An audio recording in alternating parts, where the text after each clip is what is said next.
저희 이렇게 흔치 않은 기회니까 스님 오시기로 하려고 하죠. 부산에도 올라오시고. 처음 봤어 학교 안에 사실 우리 그러니까 학교에서 스님은 사실 보기가 어렵죠. 우리 또 신부님 보기 쉬운데. 신부님은 더 널리고 채이는 게 신부님. 어쨌든 그 동국대는 그래도 스님 많이 보이는데 우리 동국대가 아니니까. 동국대가 아니면은 다른 학교도 마찬가지. 스님 보기가 굉장히 어렵죠. 스님은 항상 산사에 계신다는 어떤 사찰에만 있다 이런 이제 고정관념이 있으니까. 아니야? 다른 스님 왜꼭 스님이 산에만 있어주는 거야? 나 어릴 때 살던 데도 집 바로 옆에 절이 있었는데 하필이면 절 바로 앞에 산이 있었어. 여기까지.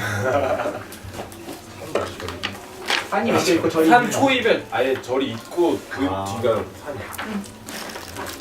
그래 저기 요 동영상 촬영을 해가지고 가서 네. 제가 그 편집해가지고 이렇게 올려서 약간 올려놓을 테니까 뭐 필요한 대로 저기 나 메인이야. 그렇구나. 접시 같은 거, 일용 접시 같은 거 있으면 나는 저기 마시는 것만 네네. 마셔. 하나 좀 될까? 그래 그럼 아니면 이게 부스러기 들어주니까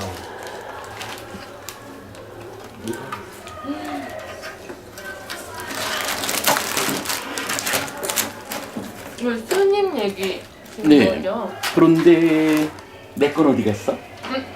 한 명 남는 거 있나요?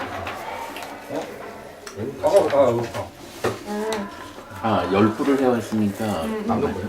이거야. 그래요. 저기 일단 오랜만에 만나서 반갑고 다들 잘 계셨죠? 네. 내가 뭐 다들 잘 계셨느냐라고 말할 수 있는 사람이 3사람뿐인가? 우리 4사람은 처음 만나는 거죠? 네, 그렇죠. 네.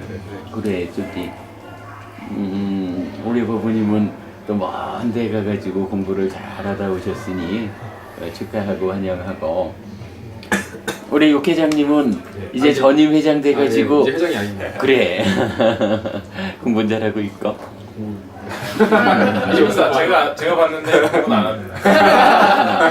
하여간 뭐 잘하든 못하든 잘해도 내가 잘하는 거고 못해도 내가 못하는 거지 뭐 잘해가지고 그 효과를 본다?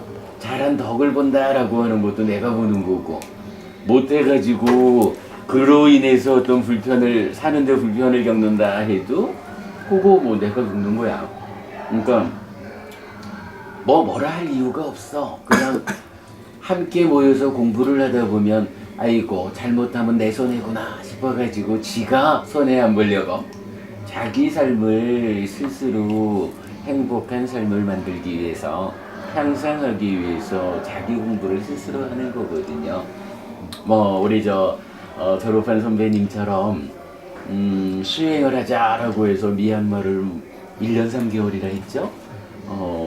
긴 시간 가서 공부해야 하고는 이것도 공부고 또 여러분 나이에 지금 학교에서 여러분에게 주어져 있는 교과목들에 대해서 열심히 공부하는 그것도 공부고 살아가는 데는 분명히 두 가지 측면이 있잖아.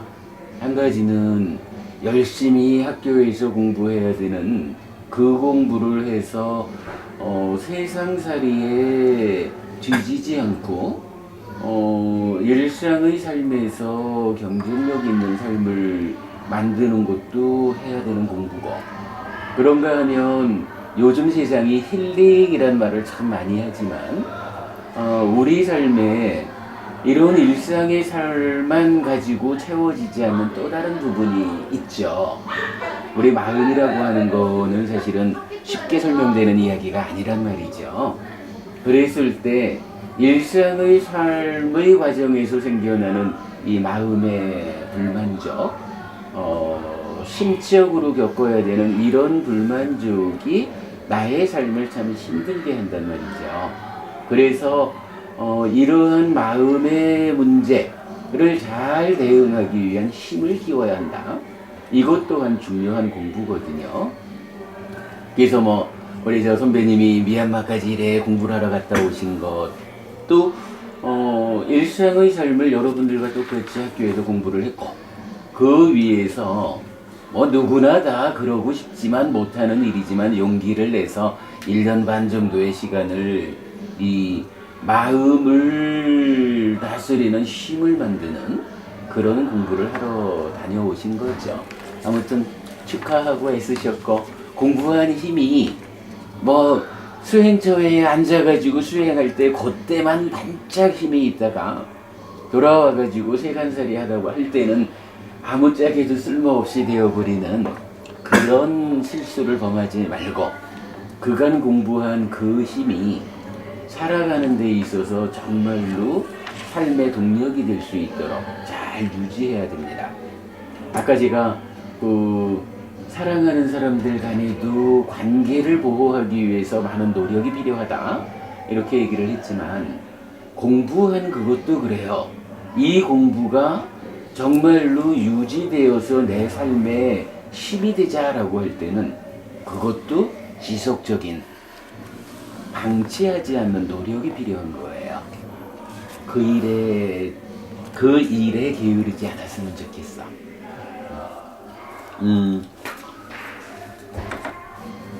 어쨌든 뭐 전임 회장이 공부를 잘 안 한다 하니 뭐 알아서 공부 잘하기를 바라고. 그러면 우리 새 회장님은 공부 잘 하나요? 아니요. 잘 안 하나요? 네. 아 이번에 막학기라 가지고 그래도 논문 열심히 쓰더라고. 그렇구나. 논문 쓰는구나.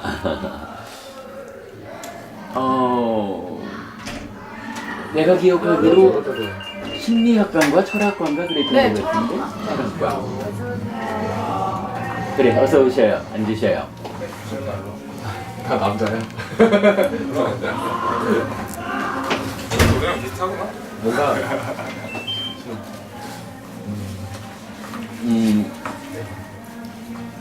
철학이라고 하는 것이 뭐 내가 철학을 전공하는 사람이 아니니까 어떻게 정의하는지는 몰라도 어쨌든 사는 이야기에 대해서 좀 더 깊이 들여다보는 이야기일 것 같은데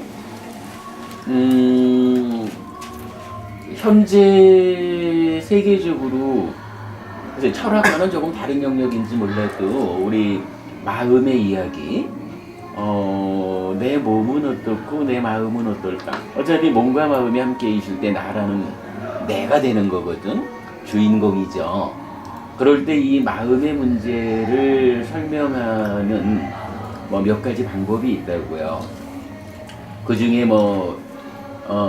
현재는 정신과 심리학 많은 곳에서 프로이드라고 하는 사람의 마음 이해 그래서 뭐라 하지 무의식 전의식 그리고 의식 이렇게 말하던가요? 이런 어떤 프로이드라는 분이 해석한 마음에 대한 이해를 가지고 현재건 정신과에서부터 많은 사람들이 마음을 해석하고 있죠. 마음을 해석하는 데는 또 다른 방법이 있어요.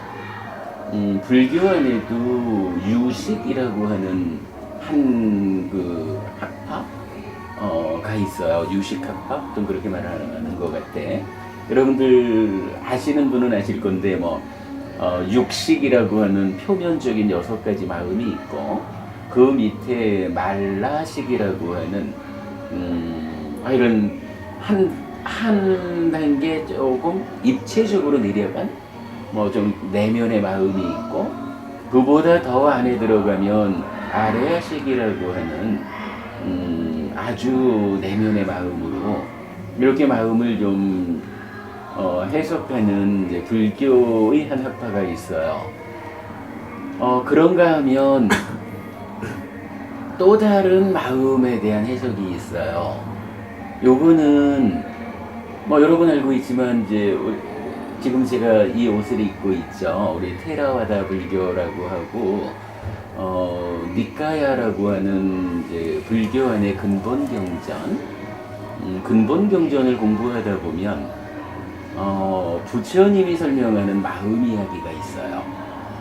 사실은 이제 요 마음 이야기가 잘 해석이 안 돼 있는데 해피법당에서 경전을 해석하는 공부 과정에서 아, 부처님이 우리 마음에 대한 이야기를 참 자세하게 설명해주고 있구나. 사실은 여러분, 우리 산다는 게 뭐야? 내가 살아가는 거거든. 근데 나라는 존재는 몸하고 마음하고 같이 있는 거거든. 경전을 보면 마음이 몸과 함께 세상을 만나는 이야기를 설명을 해주고 있어요. 그래서 현재 그 마음에 대한 어떤 이야기가 뭐 프로이드나 유식적으로 대표적으로 나와 있는데, 이제 그 근본 경전을 통해서 부처님이 설명하는 마음 이야기가 뭐 올해 이제 그 해피법당이 지금 그 작업을 좀 하고 있어. 이제 조만간 여러분들도 좀 보실 수가 있을 건데, 그런 그 마음에 대한 이야기를 주목해야 되는 필요성. 그래서 이제 우리 회장님이 철학과시니까 뭐 철학적으로 더 많이 접근을 하겠고, 우리 선배님이 그 마음 공부를 하러 미얀마를 다녀오셨고, 그런데 요 마음에 대한 부처님의 이해는 어떠할까라는 부분을 이러다 보니까 내 소개가 돼버렸네. 제가 여간 우리 해피설법회를 통해서 이 마음이 몸과 함께 세상을 만나는 이야기, 우리의 삶, 이 부분을 이제 좀 해석해 나가고 있어요. 우리 공부하는 분 중에 이 정신과 의사가 있어요. 정신과 의사면은 뭐 그래도 우리 사회에서 보면은 마음 전문가잖아. 그죠? 마음 전문가니까 마음에 문제가 생겨서 아프면 그 마음 문제에 대해서 함께 대화하고, 대화로서 도와줄 수 있으면 도와주고, 약의 도움이 필요하면 약을 처방하고, 뭐 정신과 의사면 보통 그런 일을 하죠. 우리 법회에서 공부하는 정신과 의사께서는 그렇게 이야기를 해요. 굉장히 어쨌든 뭐 전문가로서 마음을 전공하는 사람으로 살아가고 있지만, 이제 근본 경전이 알려주는 마음 이야기를 접하게 되니까 참으로 우리 삶에 대한, 또 많은 사람들이 마음 때문에 힘들어하는 그 부분에 대해서 새로운 견해를 가지게 됩니다. 참으로 부처님만이 알려줄 수 있는 우리 내면의 깊은 이야기 공부하고 있습니다. 이렇게 말을 해요. 여기 그래, 마음에 대한 이야기는 사실은 중요해요. 우리가 몸이라고 하는 것은 뭐 대략 100년이면 죽는 거지 뭐. 100살만 살면 다 장수했다 하죠. 근데 뭐 여러 가지 견해가 있지만, 일단 부처님이 알려주시는 바에 의하면 요 마음, 그러니까 몸과 함께 나를 이루는 마음은 몸이 죽어도 따라 죽지를 못해요. 몸 죽어도 따라 죽지 못한다라는 요것 때문에 이 몸이 죽으면 새로운 몸을 만나가지고 또 이어지는 삶을 살아가야 하는, 이제 그러한 내 삶의 현실을 보아야 하는 거예요. 그러면 100년 살고 떨어져 나가는 몸하고, 몸이 죽어도 따라 죽지 못하고 새로운 몸과 함께 더 오랜 삶을 이어가야 하는 마음하고, 이 두 가지를 놓고 비중을 따지자면 어떤 부분이, 그러니까 어느 쪽이 더 중요할까? 주인된다 할까? 뭐 이런 부분 우리가 좀 봐야 해요. 그렇기 때문에 이제 많은 사람들이 이 마음이라고 하는 부분에 대해서 좀 더 깊은 관심을 가지는 것 같아요. 또 뭐 그럴 수밖에 없어. 사실은 몸이라고 하는 것은 나를 구성하는 중요한 뭐 절반과 같은 거지만, 우리가 가만히 들여다보면 지금 여러분들 여기 와가지고 법회 자리에 참석했다, 이 재미없는 자리에 와 있다라고 하는 거, 누가 와 있어요? 법부님이 와 있지. 법부님이 와 있다라고 하는 것은 일단 법부님 몸이 여기 와 있는 거지. 근데 법부님 몸이 내가 스스로 판단해가지고 법회를 가자 이래가지고 왔을까? 사실은 안 그렇거든. 법부님 몸과 함께하는 그 마음이, 법부님의 마음이 뭐 어떤 이유 때문인지 몰라도 지금은 법회를 가야 하는 시간이요 라고 결정을 해주니까 마음이 결정한 대로 몸이 그래 가자, 마음아 네가 시키는 대로 내가 할게 이러고 따라오는 거거든. 우리가 살아가면서 몸이 하는 일이 실질적인 나의 삶이다 이렇게 보아야겠지만, 그러나 몸의 삶을 결정해주는 일을 누가 하냐 하면 마음이 한다고요. 그래서 마음에 대해서 우리가 훨씬 많은 관심과 그 노력을 기울여야 하는 필요가 있어요. 그렇지만 그래도 놓쳐서는 안 되는 게, 그렇다면 우리 삶의 주인공은 몸이 아니라 마음일까? 이렇게 볼 수 있는데 부처님 생각은 그게 아닌 것 같아요. 이 사실 저 힌두교 이쪽에서는 신의 분신이라고 하는, 창조주 하나님 브라흐마라고 하는 인도의 신이 있는 거예요. 그 신이 세상을 창조하고는 이야 이쁘다, 내가 만들어 놓고 내가 봐도 이쁘다 이래가지고 신이 자기 몸을 피조물 십자대로 나눠 그래가지고 들어가. 그러니까 존재하는 모든 것들 안에는 신의 분신이 들어와가지고 중심을 차지하고 있는 거예요. 나요 이게. 아마도 대략적으로 표현하자면 이 몸뚱이 안에서 내 자리를 차지하고 있는 요거를 신의 분신인 아뜨만이라고 하는 게 있어. 근데 이제 요런 식으로 보면 일단 주인이 누구냐 하면 신의 분신으로서 창조주인 마음이 있는 거잖아. 그리고 만들어진 것으로의 몸이 함께 하니까 마음이 중심이 되어가지고 몸은 아이고 한 100년쯤 살다가 옷이 낡으면 갈아입듯이 몸 버리고 새 몸으로 새 몸으로 바꾸는 이런 삶에 대한 이해를 말하기도 해요. 근데 그거는 힌두교적인 교리요.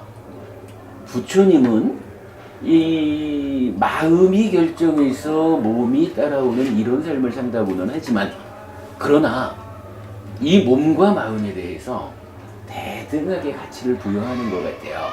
왜냐하면 부처님이 알려주는 나란 존재는 마음이 중심이 되어서 몸을 데리고 사는, 요렇게 보질 않고 몸과 마음이 함께 만나서 나를 이루는, 이렇게 되는 거야.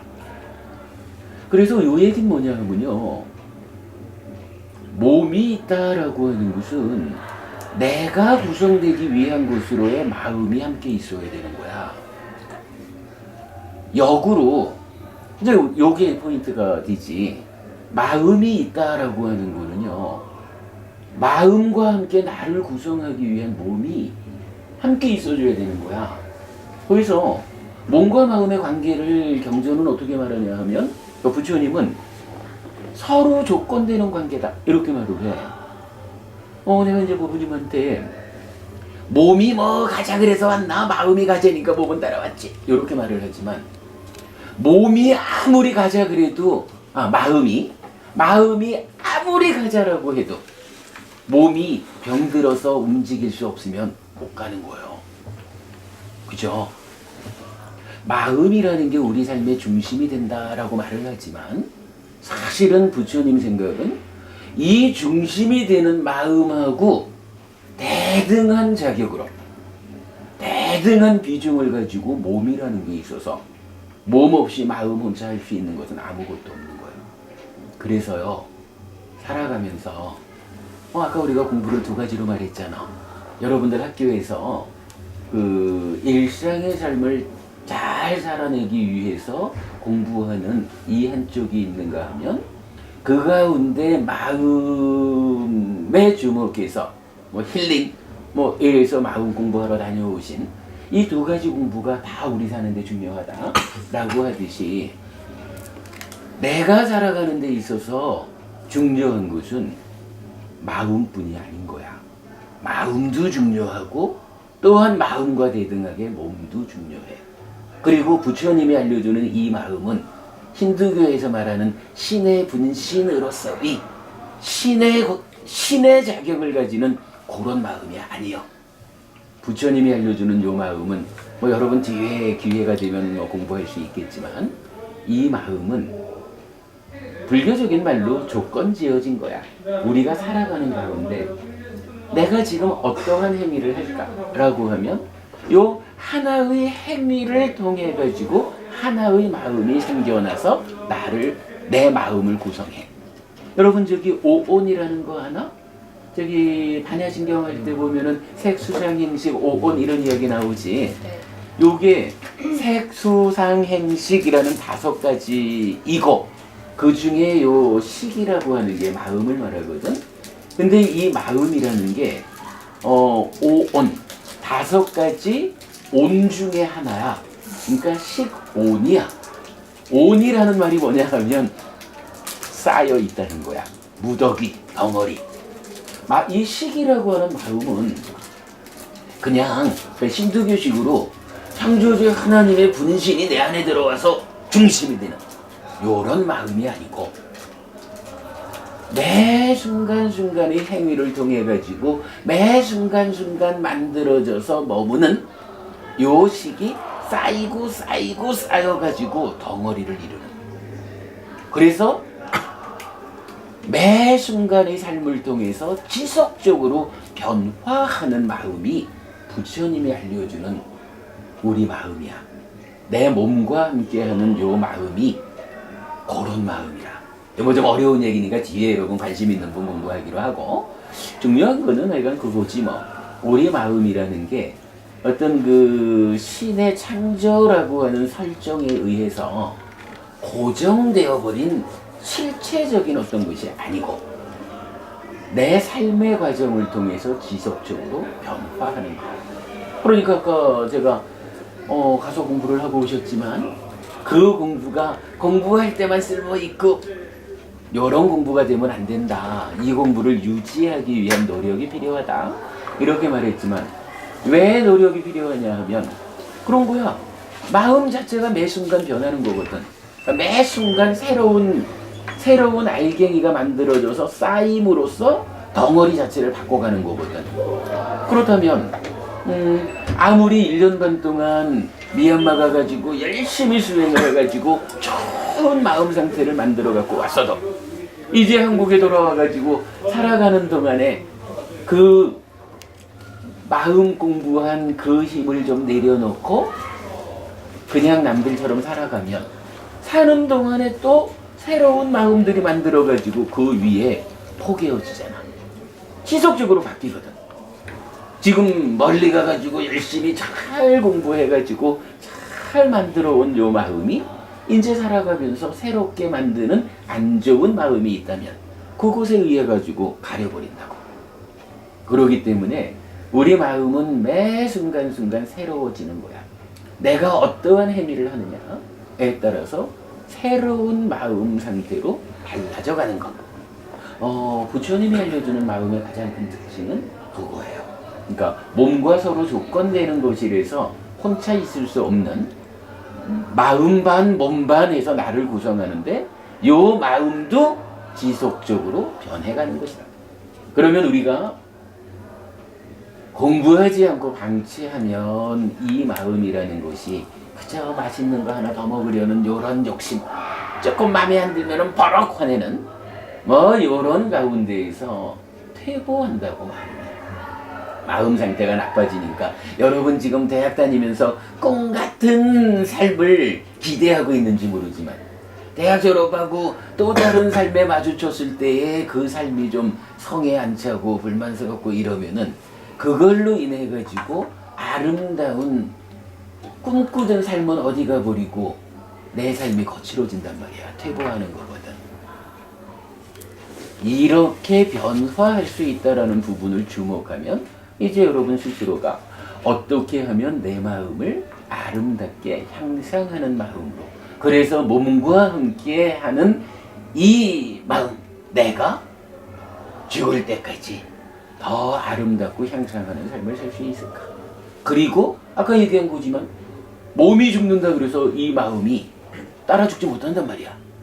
변화하는 가운데에 새로운 반쪽인 새로운 몸을 만나가지고 또 다른 삶을 이어져 가야 되는데, 이 마음이 살아서도 지속적으로 퇴보하고 있다면 죽은 다음에 새로운 몸을 만날 때에 좋은 몸과 만날 수가 없지. 그러면 다음 생까지도 안 좋은 삶이 이어질 수 있는 거라. 그러니까 늘 깨어있는 마음으로 잘 관찰해서, 아하, 이러한 행위는 안 좋은 행위다. 내 삶을 퇴보로 이끄는 삶이다. 괴로움을 만드는 삶이다. 이래가지고 방어해야 되는 거야. 그러면서 이러한 삶은 내 삶을 향상으로 이끄는 삶이다. 내 삶의 행복을 가져오는 삶이다. 라고 보아가지고 더 개발해야 되는 거야. 그러면 요 아주 단순한 이 마음이 요런 거고 몸과 요런 관계를 갖고 있고, 몸 죽어도 따라 죽지 못하는 요 마음의 실상, 뭐 요런 한 가지만 분명히 알아도 이제 그러니까 어떻게 살아야 하는지, 내 삶이 어떻게 살 때 향상하고 더 아름답고 행복한 삶을 살 수 있는지, 이런 부분에 대한 기준이 나오는 거겠지. 본래 내가 시작하면서 어려운 얘기 하려고 하지 않았는데, 그 회장님 철학과라는 이야기 때문에 그 철학 가운데 누가 가장 앞에 있을까라는 측면에서 뭐 우리가 그 마음에 대한 몇 가지 해석이 있지만, 부처님이 알려주는 마음 이야기를 우리가 분명히 알고 가야 하겠다. 뭐 철학적으로도 뭐 가장 중요한 주제가 될 거고, 그래서 이제 이야기를 좀 했고, 요 이야기에 대해서 여러분 혹시 궁금한 게 있으면 답하고, 아니면 내가 준비해가지고 온 이야기를 좀 할게요. 저 질문을 그 마음이라는 게 일단 있는 거고, 그 지금 삶에서 마음을 잘 관리해야 다음 생에 또 좋은 몸을 만날 수 있는 거잖아요. 그렇습니다. 그러면은 지금 사는 게 다음의 삶을 위해서 사는 것처럼 들려서, 그러면은 지금의 삶을 풍요롭고 만족스럽게 사는 게 지금의 몸한테 잘 해주는 거잖아요. 근데 그게 본질적으로 다음 생을 위해서 그렇게 사는 거라면 지금의 삶이 그거는 조금 달라요. 그렇잖아도 그 부분은 제가 이제 좀 이따가 말씀을 좀 드릴 주제인데, 이런 거야. 다음 생을 위해 가지고 지금을 좀 희생하자, 요런 개념을 부처님은 말하지 않아요. 그래, 중요한 주제지. 우리가 몸이 죽어도 마음이 따라 죽지 않는다라고 하는 요런 거를 윤회라는 말로 나타내죠. 근데 세상에 많은 사람들은 윤회 그런 거 없어. 몸 죽으면 마음도 소멸하고 마는 거예요. 마음이라는 게 뭐 별건가? 몸의 작용이 고도화되면 거기서 부수적으로 생겨나서 주인이 이제 살아가는 게 마음이지. 뭐 이렇게들 설명을 해요. 그러면 이제 한 가지 중요한 관점의 차이가 나타나는데, 만약에 몸이 죽으면 따라 죽고 마는 것이다, 윤회하지 않는다라고 하는 것이 사실이라면, 그게 사실이라면 어떠한 것이 잘 사는 길일까라는 기준이 달라져. 무슨 이야기냐 하면, 만약에 육보부님 한 100년쯤 살다가 돌아가셨어. 그러면 육보부님 마음도 몸 따라서 소멸하고 마는 거요. 요런 것이 사실이라면 이렇게 봐야 되지 않을까? 들키지만 않을 수 있으면, 살아있는 동안 들키지만 않을 수 있으면 남을 찔러 죽이 그래도 내가 갖고 싶은 거 가져야지 뭐.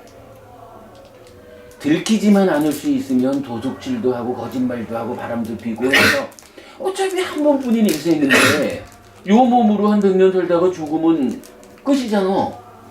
그러면 요 몸으로 사는 동안에 들켜가지고 벌 받고 교도소 들어가고 뭐 요런 것만 피할 수 있다면 어떤 형태로든 내가 갖고 싶은 거 하고 싶은 걸 다 해야지 뭐.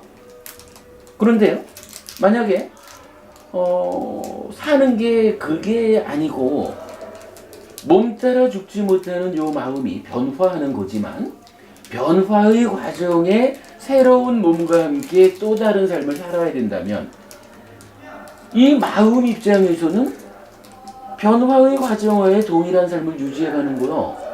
그러면 요 100년짜리 몸과의 삶에서도 행복해야 하지만 다음 몸으로 살 때도 행복해야 되잖아. 그치? 그러면 이제 삶의 기준이 달라지는 거야. 자, 죽음은 끝이다 라고 할 때는 들키지 않을 수만 있으면 무슨 짓이든 해서 내가 원하는 삶을 살아야 되거든. 그리고 그게 옳은 거요. 어차피 죽음은 끝인데 그거 틀렸다 할 수는 없지. 그런데 이제 죽어도 끝나지 않고 또 다른 삶이 있다라고 하면 어떤 것이 올바른 삶이냐, 잘하는 행위냐라는 행위의 기준이 달라져요. 이제는요, 내가 어떠한 행위를 하는데, 이제 지금 법부님 질문이 그거야. 어떤 행위를 할 때 살아서는 아주 좋은데, 살아서는 아주 나한테 만족을 주는데 요것이 내 죽은 다음에는 아주 불만족을 주는 행위가 있어. 그리고 또 어떤 경우는 살아서는 나한테 많이 그 불편을 초래하고 살아서는 많이 힘들지만 그 결과로 죽은 다음에 다음 생에는 나한테 이익이 돼. 요런 두 가지를 놓고 어떤 거를 선택할까? 이래 할 수 있지만 사실은 부처님 생각은 그게 아닌 거야. 부처님은 어떤 것이 정말로 올바른 삶이냐, 올바른 행위냐라고 하면 이제 두 가지 모두 살아서도 나한테 행복을 주고, 그러니까 살아서도 이익이 되면서 죽은 다음에는 더 좋은 삶을 이어지게 하는 것. 요 지금 법부님 말하고 조금 다르지?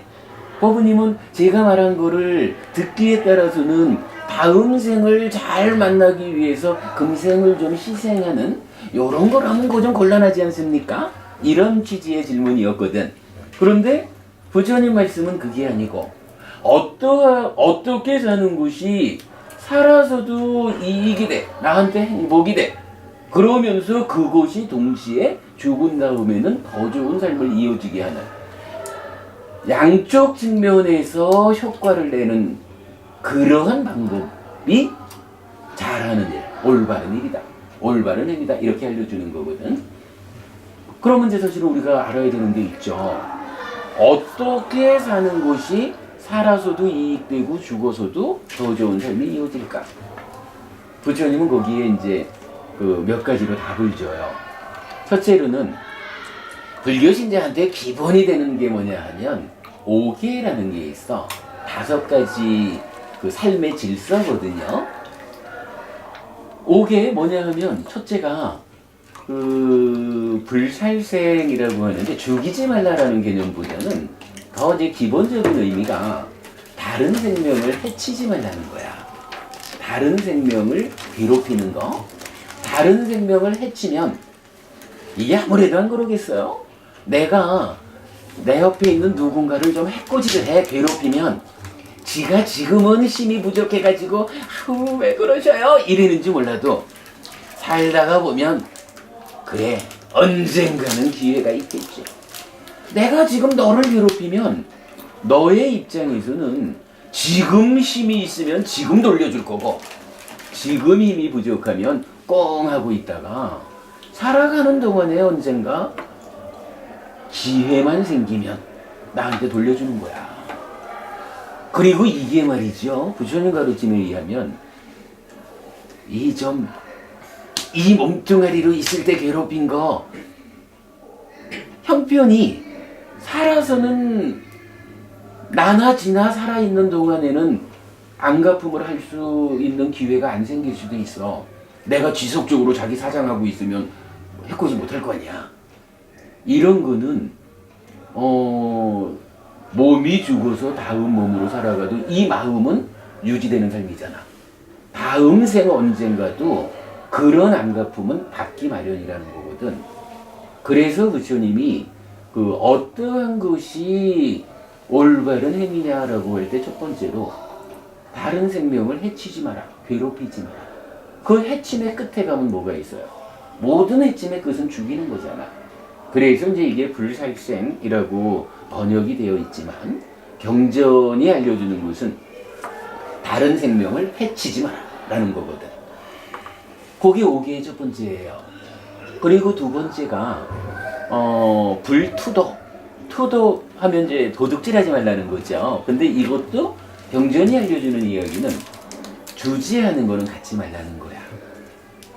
여기에 요거 놓고는 법부님은 이렇게 놓고는 스님 드셔도 좋지 이래야지만 내 입장에서는 나에게 스님 드십시오라고 주어지지 않은 거, 이거 사실 내가 갖고 온다고 해서 이게 도둑질은 아닐 거예요. 어차피 있으니까.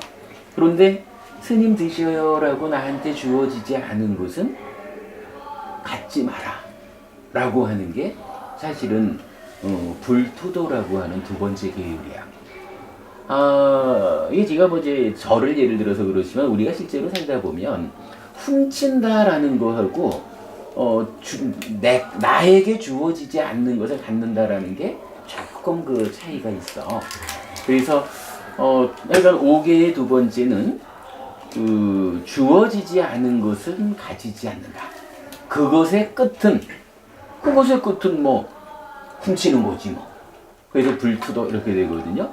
그러니까 약간 여러분 해치지 않는 삶에다가 주지하는 것은 갖지 않는 삶, 요게 두 번째야. 그리고 세 번째가 불사음이라 그래서 요건 뭐 쉽게 약간 바람피지 않는 거. 경전은 뭐 여러 가지로 이게 이제 사실 그런 거야. 우리 사회가 가지는 성적인 윤리가 있잖아. 만약에 일부 다처제나 일처 다부제가 사회 윤리가 되어 있는 그러한 사회에서 둘째 마누라와 또 둘째 남편과 이렇게 살아가는 거를 삿된 음행이라고 하지는 않을 거예요. 다만 이제 우리가 살아가는 사회가 일부 일처제라고 하는 이제 윤리적 기준이 있잖아. 그런데요. 이혼은요? 이혼은 괜찮은 거네요? 그거는 사실은 아까 이제 그 사랑하는 사람들이 이 사랑하는 관계를 유지하기 위해서는 많은 노력이 필요하다라고 했잖아요. 이혼이라는 것은 그게 법적으로야 뭐 이혼하면 뭐 괜찮은 거지. 그리고 뭐 교리적이라는 것도 따지면 강제성의 문제보다는 지금 우리 주제가 이거잖아. 해치지 않고 훔치지 않고 성적인 윤리 기준을 어긋나지 않고 이러는 게 지금 왜 그걸 하냐는 거냐 하면 살아서도 이렇고 죽어서도 이로운 두 가지 측면에서 모두 도움 주는 올바른 행위가 무엇일까? 이 측면에서 말해지는 거잖아요. 이혼이라고 하는 거는요, 사실은 두 사람이 사랑해가지고 뭐 어떤 관계든 그 사람이 어쨌든 둘이 만나서 행복하자라는 한 가지 이유를 가지고 결혼한 거야. 근데 둘이 살아가는 동안에 어떠한 조건의 문제 때문에 노력이 부족하든 뭐 다른 문제가 있든 이런 조건의 문제 때문에 둘이서 함께 행복하게 삽시다라는 약속을 깨고 헤어지는 거거든. 그러니까 이거는 이혼이라는 건요 하고 그 타당성 뭐 이게 계율에 맞나요 틀리나요 이렇게 접근할 문제가 아니라 기본적으로 5개라고 하는 것이 살아서도 행복하고 죽어서도 그 행복이 이어지기 위한 그런 행위의 기준으로 부처님이 알려주는 거거든. 그런데 이혼이라고 하는 것은 이미 두 사람이 함께해서 추구하는 그 행복 자체를 포기하고 헤어지는 거니까 그 자체를 뭐 변질 이야기가 아니겠죠. 그렇게 봐야 되겠지. 그렇게 3개. 그 다음에 4번째가 거짓말을 하지 말라 하는데 경전은 사실 어떻게 나오냐 하면 뭐 법정이나 뭐 이런 증언을 해야 되는 자리 있잖아. 그런 자리에 가서 보았습니까? 이럴 때 보지 못했는데도 보았다라고 말하는 거. 요러면 어때요? 누가 잘했고 누가 잘못했느냐를 따지는 게 법정이잖아. 그죠? 우리 재판이라는 게. 근데 보았습니까? 이러는데 보지 못하고도 보았습니다라고 말하면 잘못한 사람은 잘못을 안 한 게 돼버리고 잘못 안 한 사람은 잘못한 게 되어서 이건 사실 사회정의로서 아주 심각한 문제를 일으키잖아. 그러니까 그 위증죄라고 하는 거 아주 크게 죄가 되는 거죠. 경전은 이제 이건 이 불망어 거짓말하지 않는다라고 하는 데서 그렇게 말을 해요. 그러니까 보았는데 이런 이제 그 증언을 하는 자리에 가서 보았는데 보지 못했다. 들었는데 듣지 못했다. 보지 못했는데 보았다. 듣지 못했는데 들었다. 요렇게 말하는 게 뭐야? 바로 위증이고 그게 거짓인 거라. 근데 이제 뭐 요렇게 말하는 것은 결국 그 거짓된 말을 하는 거에 끝에 가서 위증으로 나타나겠죠. 그러니까 일상적으로 우리가 하여간 사실 아닌 것을 말하는, 그래서 내가 거짓된 말을 함으로써 남들에게 해를 미치는 요런 거 안 된다. 그래서 불망어 거짓된 말을 하지 않는 것도 오계의 하나로서 살아서 나를 행복하게 하고 죽어서도 행복이 이어지는. 근데 요거는 타당해. 우리가 뭐 양치기 선양 이런 얘기도 하지만 거짓말이라는 게 한 번 하기 시작하면 오래지 않아가지고 왕따 당하는 지름길이야. 언제나 저 사람은 진실해라고 주변 사람들에게 이제 인정받으면 어떠한 상황에서도 자기가 있는 그대로를 말하면서도 당당할 수가 있고 그걸로 인해서 불편히 하게 되지 않거든. 이러한 삶이 또한 살아서도 행복하고 죽어서도 그러니까 죽어서도 더 행복한 삶을 이어지게 한다. 이렇게 말하는 거고요. 선생님, 그러면 거짓말이 이렇게 남한테 좋은 역할을 하는 경우에는 어떻게 좋은 역할을 한다라는 것은요, 사실은 잘 봐야 돼. 그게 당장 어떤 작은 효과를 내는 그런 도움을 주는 거짓말일 수도 있고, 때에 따라서는 생명을 살리기 위한 거짓말일 수도 있고. 그런데 저기 학생이지, 공부 잘해야 되지, 오직 공부를 최선으로 해야 되지. 그게 일단 기본적으로 제 삶이 팍팍하진 않아. 그런데 이제 우리가 기본적으로 기준이라는 거, 기준이라고 하는 것은 학생이면 일단 공부하는 사람이어야 되지.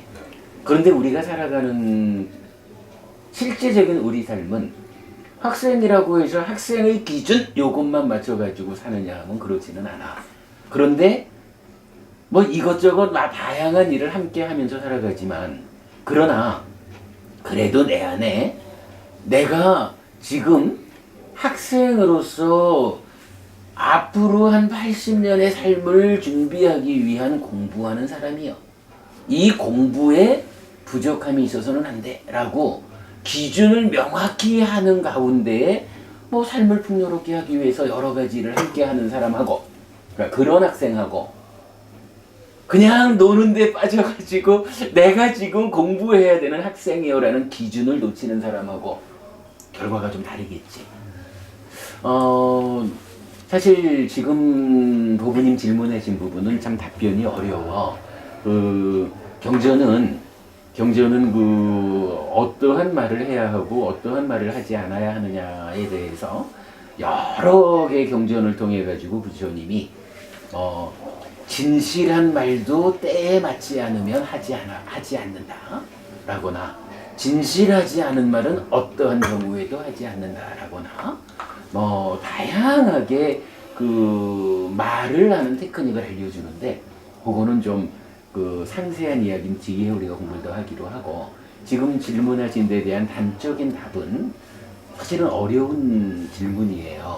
분명히 우리가 살다 보면 남을 도와주기 위해서 거짓을 말할 수밖에 없는 이런 상황이 생기거든.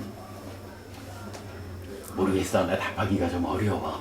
그러면 네. 좀 제가 구체적으로 제가 이렇게 뭐지 연애를 하다 보면은 진짜 안 이쁜 머리핀 이런 걸 하고 와서 가끔 예쁘냐고 물어봐요. 근데 이미 하고 나왔는데 그거를 제가 항상 이게 마음에 드는 생각이 이걸 안 이쁘다고 말을 하고 다시 안 하게 하는 게 나을까 아니면 그거를 일단 지금 하고 나왔는데 그거를 여기서 안 이쁘다고 말을 하면은 또 그냥 하루 종일 우울해할 것 그래, 그런 부분은 네. 이 거짓말이라고 하는 이 부분의 주제를 조금 벗어날 것 같아. 그거는 연애의 기술이지 뭐. 아니 근데 그런 부분은 있어. 우리가 말을 할 때 옳고 그름이 명확해져서 어떤 그 기준이 서야 되는 경우하고 이렇게 사랑하는 사람 간에 그래 부담 없이 일어나셔. 사랑하는 사람 간에 기왕이면 내가 말 한마디를 이쁘게 해가지고 내 여자친구를 기분 좋게 해줘야지. 이래서 칭찬해주고 뭐 칭찬해주다가 그 연애 나도 옛날에 연애를 잘 못했어. 내가 기술이 없는 사람이야. 그렇지만 돌이켜보니 그래. 칭찬해주고 나서 적당한 때 봐가지고 야 그게 예쁘기는 한데 그게 이러이러한 점에서는 너 그거보다는 좀 다른 걸로 바꿔보면 더 좋겠다. 좀 할 수 있지 뭐. 그거를 단 한 가지 그냥 이거를 하라 그래 말라 그래 이렇게 단편적으로 보지 말고 두 사람한테 배워. 연애의 기술이 있어. 그래야겠네. 아무튼 그런 거야. 이제 말에 대해서는 단적으로 사실 버거님 질문이 어려운 질문이라서 우리가 살아가면서 분명히 생명을 살리기 위하고 다른 사람들에게 도움을 주기 위해서 사실 아닌 것을 표현해야 되는 경우가 있거든. 이럴 때에 어찌 해야 되느냐라는 부분이 참 어려워. 그렇다고 이거를 사실 아닌 것을 말한다는 것이 그런 경우에는 가능해 라고 말할 수는 없어. 분명히 부처님은 사실 아닌 것을 말하는 것은 오계에 어긋나는 것이다. 그러니까 살아서도 행복하고 죽어서도 더 좋은 삶이 이어지게 하는 이런 행위의 기준에 어긋난다라고 말해주기 때문에 분명히 그렇게 말할 수는 없어. 그러나 이제 좀 전에 말했듯이 학생이라고 100% 공부만 하고 사나 그러나 기준을 명확히 하는 가운데 대학 생활을 풍성하게 하는 사람은 기준이 명확히 서 있다라는 것 때문에 삶이 긍정적으로 만나지잖아. 마찬가지로 우리가 거짓된 말을 하면 안 된다라는 기준을 명확히 한 상태에서 때로 참 혼자 사는 삶 같으면 그런 일을 안 해도 되잖아. 관계 가운데 살다 보니까 때로 어떠한 일을 할 수밖에 없는 상황에 처해 있다. 그러한 조건들 속에 그런 조건들의 결합 상태에 있다. 이런 경우에 어쩔 수 없이 사실 아닌 이야기를 해야만 했다라고 하면 그때 필요한 게 뭐냐 하면 참회를 해야 하는 거야. 내가 어쩔 수 없는 그것도 나를 위해 나 자신의 어떤 이기적인 이런 거 때문이라면 안 해야 되는 거고 그야말로 남을 위해서 공덕이 되기 위해서 거짓을 말해야만 했다라고 하는 그 사실 자체를 참회한다. 내가 어제 이러한 오계에 어긋나는 행위를 했다. 아무리 이러저러하게 그거에 타당성을 부여한다 해도 어쨌든 오계를 어겼다. 나는 이것을 참회하고 앞으로는 그러한 거짓된 말을 하는 일을 하지 않겠다라고 자기의 기준을 기준을 공고히 하는 그런 일이 참회라는 거야. 실제로 우리가 살아가면서 뭐 100% 정해진 기준대로 살 수는 없잖아. 그렇게 살 수 있는 사람은 사실은 아라한이지. 이 중생으로의 삶을 벗어나야 가능한 거고, 중생으로 우리가 살다 보면 그런 경우를 만나요. 그랬을 때 어쩔 수 없이 해야 되는 일을 했다면 바로 참회하고, 이 한 번의 흔들림이 나의 삶의 기준을 흔들지는 못하게 요렇게 해나가면 거기에 대한 적절한 대응이 될 거야. 자, 그리고 이제 5번째가 뭐냐 하면 불음주라고 해서 술 마시지 말라는 게 나와요.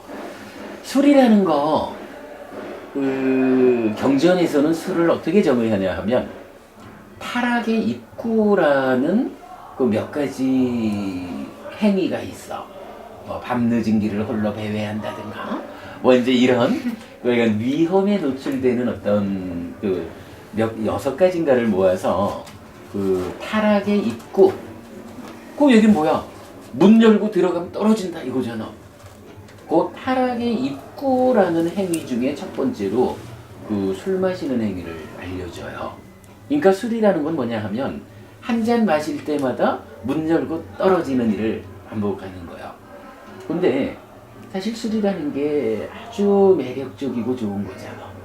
근데 이 술이 우리가 지금 말하는 대로 마실 때도 좋고 마신 다음에도 좋은 요런 거 같으면 지금 우리가 말하는 살아서도 이렇고 죽어서도 더 좋은 삶이 이어지는 요런 기준과 통하지.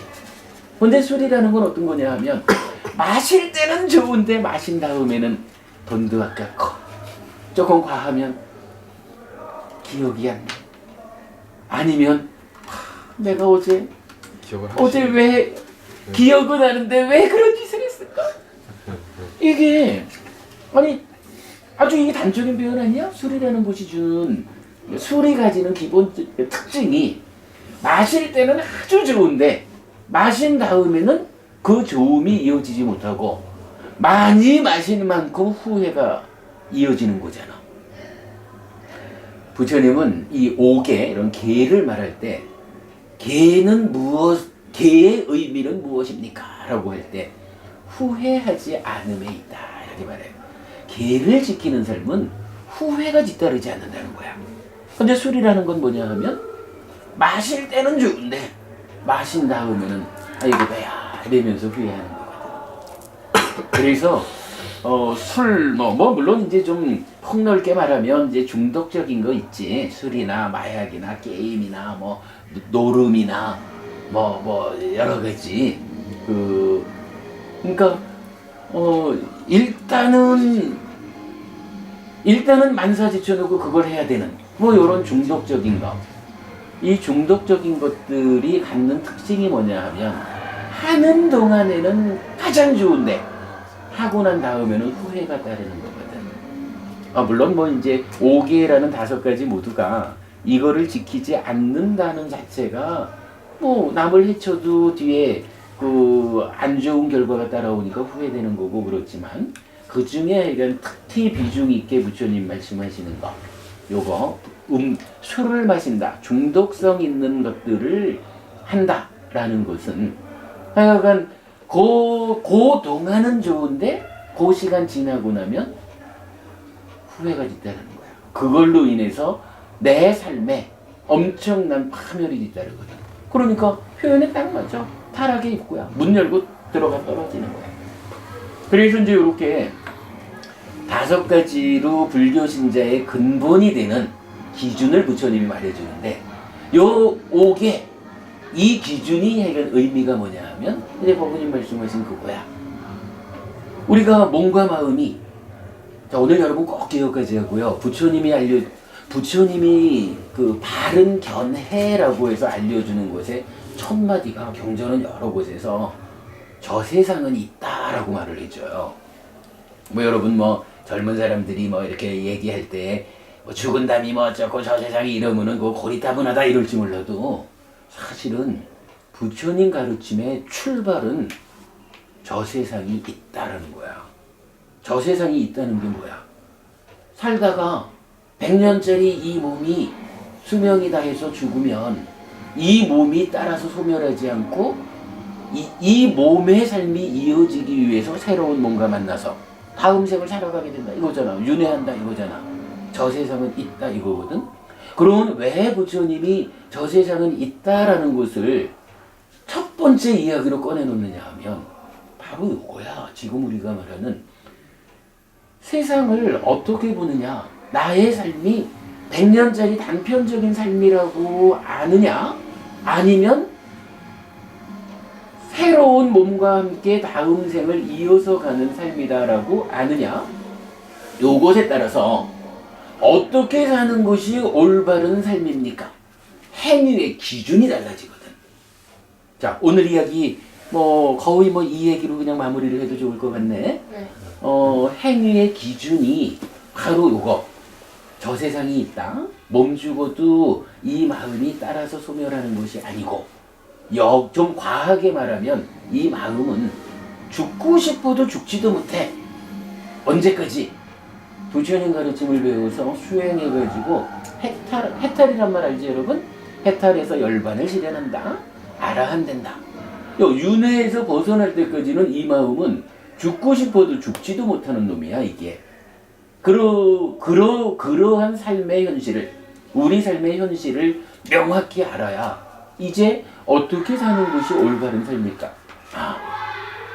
그러니까 살아서도 나에게 이익을 주면서 죽은 다음에도 더 좋은 삶을 불러오는 그러한 행위가 참으로 올바른 삶이다 라는 기준이 명확해지는 거거든. 그러한 행위 기준으로 하여간 부처님은 5개, 이어서 10선업이라든가 8정도라든가 나오는데 여러분 지혜 공부하기로 하고, 일단은 하여간 불교 공부를 하는 사람한테 기본적인 삶의 기준은 5개예요. 이거 살아서도 행복하고 죽어서도 더 좋은 삶을 이어지게 해주는 힘이 되는 거. 내가 1분만 얘기를 더 할게.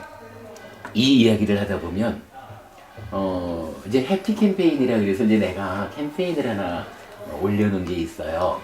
5가지가 있는데 그 중에 마지막이 자살하지 않기 캠페인이야. 여러분들 우리 주변에 자살하는 사람들 많지? 네. 자살이라는 거 우리 잘 봐야 돼. 이게 있잖아요. 지금 우리 한 이야기가 사실은 이게 단순한 이야기가 아니야. 자살이라는 게 뭐야? 죽는 거잖아. 어떤 늙어서 죽든 병들어서 죽든 강제적으로 죽어야 되는 이런 상황이 아닌데 내가 스스로 죽을래 하는 거가 자살이잖아. 자살을 누가 죽자고 결정을 하지? 자, 우리 다시 말해. 나는 몸 반 마음 반 이렇게 봐야 되겠죠. 이럴 때 죽자라는 결정을 누가 해? 누가 죽자라는 결정을 할까? 마음이 그러겠지 아무래도. 마음이 결정을 해가지고 죽자 해서 연탄가스를 비워놓든 어쨌든 해가지고 죽는다고. 그런데 우리가 지금 한 이야기를 가지고 따져보면 어때? 죽기는 누가 죽어? 그치? 죽자고 결정한 건 마음인데 정작 자살을 하면 죽는 거는 몸뿐이요. 마음은 몸 죽어도 따라 죽지를 못해. 그러면 이제 이게 어떤 일이 생겨? 마음의 입장에서는 이 몸과 함께 지금 살아가는 게 너무 힘들어가지고 차라리 죽자 이래서 죽는데, 정작 죽이는 거는 죽는 거는 몸만이요. 마음 입장에서는 자기가 죽자라고 결정해가지고 몸을 죽이고 지는 못 죽어. 근데 이 마음은 이 몸을 죽였다 그래도 새로운 몸과 함께 또 살아가야 되잖아. 그러면 이러한 어떤 행위가 지금도 좋고 나중에도 좋을까? 이런 측면에서 볼 때 이 죽자라고 결정해서 몸을 죽인 이 행위는 분명히 살생의 업이라고 5개에 어긋나는 거고, 하여간 그 중에 가장 큰 거로 죽이는 일이잖아. 그러면 이건 어떻겠어?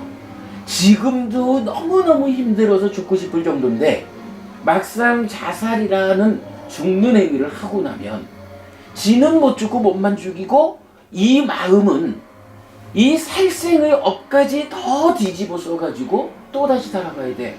그러면 마음의 입장에서는 지금을 모면하자고 해서 자살을 하지만 사실은 이게 모면되는 게 아니야. 더 힘든 삶을 이어서 살아가야 돼. 그래서 우리가 이런 몸과 마음의 관계, 몸 죽어도 따라 죽지 못하는 이 마음의 삶, 오개를 지게 되는 거, 요런 점을 바르게 알면 아무리 지금 삶이 힘들어도요, 살아서 내가 이거를 극복해내야 되는 거지. 살아서 극복하는 거지 자살이라는 방법을 통해서 해결할 수 없는 거야. 자살이라는 방법은 그야말로 바보가 하는, 그치?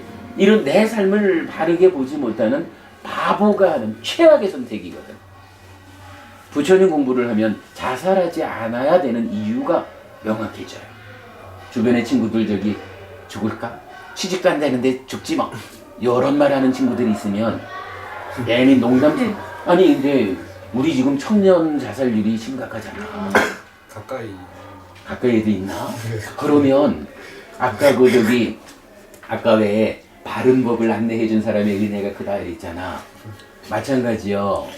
특히 이 자살에 대해서 고민하는 사람한테는 여러분 이런 이야기 분명히 해줘야 돼. 최조한 부처님이라고 하는 최고의 스승이 알려주는 바에 의하면 자살이라는 게 해법이 아니여. 네. 그래서 살려줘야 돼. 네. 살아서 이겨. 자, 이게 뭐 인사하다 보니까 내가 설법을 다 해버렸네. 여러분들한테 좀 도움되기 바라고 뒤에 또 만나기로 합시다. 감사합니다, 스님. 그래, 고맙습니다. 뭐 옆에 아, 요거는 저기 글 써온 거 그냥 여러분 보셔요. 네. 사홍선을 끝으로. 지금 나 시간이 얼마나 됐어? 1시간 됐나? 예, 지금 1시간 좀 넘게. 넘었구나. 장애인 친구와 그냥 밥 같이 안 먹을래? 그래, 우리 또 만납시다. 예예 스님입니다. 안녕하세요. 네 다시 올게요. 자, 그러면 사홍선을 끝으로 법회를 다 마치도록 하겠습니다. 아이고, 치우고 해야 되는 거 아니야? 일단 하고? 일단 어차피 금방 하니까.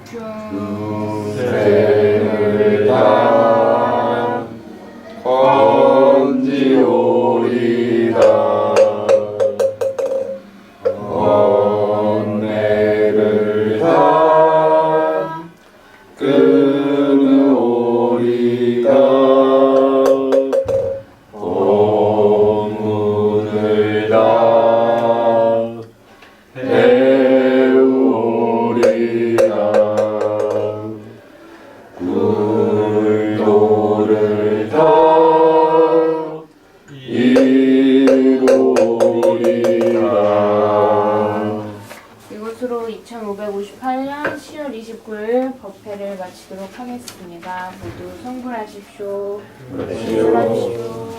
성불하십시오. 그래, 오늘 만나서 반갑습니다.